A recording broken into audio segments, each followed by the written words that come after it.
ครั้งหนึ่งในหน้าประวัติศาสตร์ของไทยได้มีการบันทึกการรับสินบนและการลงโทษที่เด็ดขาดและบันทึกที่ว่านี้ก็คือบันทึกการเดินทางของเมนเดสปินโต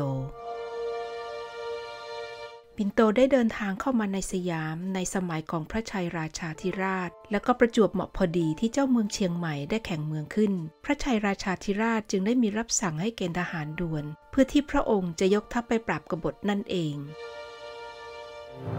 พระองค์ได้มีราชองค์การถึงแม่ทัพนายกองจำนวน20คนทั่วราชอาณาจักรให้เกณฑ์ราษฎรจำนวนหนึ่งเป็นทหารและให้นำทหารเหล่านั้นมายังกรุงศรีอยุธยาภายใน20วันเพราะพระองค์จะนำทัพด้วยตัวเองจึงต้องการแต่คนที่แข็งแรงเท่านั้น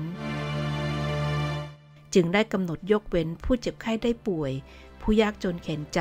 และชายที่มีอายุมากกว่า60ปีมีการกำหนดพื้นที่ให้แม่ทัพนายกองแต่ละคนใช้เคลื่อนกองกำลังทหารเกณฑ์เข้ามาในเมืองหนึ่งในบรรดาแม่ทัพทั้งหลายคือแม่ทัพนายกองนามว่ารอดีว่า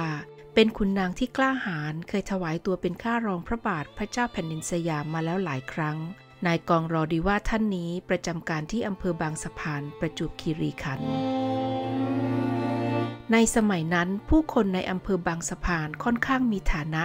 ร่ำรวยทั้งสินค้าและเงินทองเนื่องจากในสมัยนั้นอำเภอบางสะพานเป็นเมืองท่าค้าขายกับต่างแดน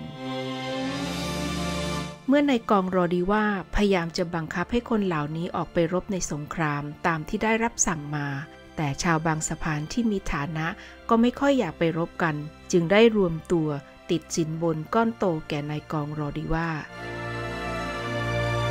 อำนาจของเงินมีอานุภาพมากเพียงพอที่จะขจัดอุปสรรคทั้งปวงลงได้ไม่ว่าที่ใดก็ตามนายกองรอดีว่าก็พออกพอใจกับจำนวนเงินที่คนเหล่านั้นให้มาเพื่อให้เขาอนุญาตให้คนเหล่านั้นอยู่ที่บ้านไม่ต้องไปรบแต่คำสั่งจากกษัตริย์ก็ไม่มีใครกล้าฝ่าฝืนนายกองรอดีว่าเลยไปเกณฑ์ราษฎรที่เจ็บไข้ได้ป่วยพิการยากจนเข็ญใจและแก่เฒ่าทั้งหมดเท่าที่เขาจะหาได้ในพื้นที่เพื่อที่จะให้ผู้คนเหล่านี้ไปรบแทนคนที่ติดสินบนนายกองรอดีว่าเกณฑ์คนได้แล้วก็นำพลเคลื่อนเข้ากรุงศรีอยุธยาเข้าเฝ้าต่อหน้าพระพักตร์ของพระเจ้าแผ่นดินสยามเพื่อให้พระองค์ตรวจตราเช่นเดียวกับแม่ทัพนายกองคนอื่นๆที่นำทหารของตนมาเฝ้าด้วยกันจากที่พระองค์ประทับอยู่สามารถทอดพระเนตรเห็นทหารเกณฑ์เหล่านี้บางคนก็แก่และสวมเสื้อผ้าขาดรุ่งริ่งหลายคนป่วยทำให้พระองค์ไม่พอพระทัยจึงได้เรียกทหารเกณฑ์4 คนซึ่งคนเหล่านี้แก่มากและป่วยเป็นไข้อย่างเห็นได้ชัดพระองค์ทรงถามถึงอายุสาเหตุที่ป่วยและการแต่งกายที่ป่อนยิ่งนักทั้ง4 คนก็กราบบังคมทูลเป็นเสียงเดียวกันถึงเรื่องทั้งหมดที่เกิดขึ้นในอำเภอบางสะพานซึ่งทำให้พระองค์ทรงพิโรธหนักมาก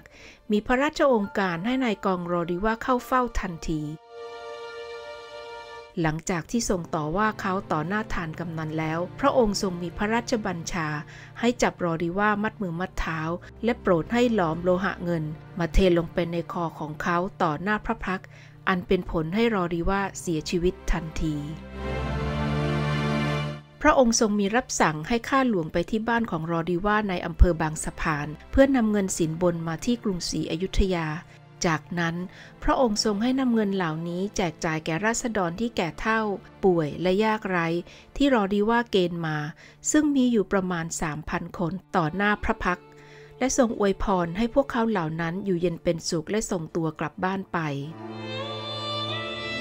ส่วนผู้ที่ได้รับการยกเว้นไม่ถูกเกณฑ์เป็นทหารเพราะติดสินบนรอดีว่านั้นพระองค์โปรดเกล้าให้แต่งกายเป็นสตรีและถูกเนรเทศให้ไปอยู่ที่เกาะกาเตาหรือเกาะไร่ซึ่งเป็นเกาะเล็กๆอยู่ทางตะวันออกของแหลมบางสะพาน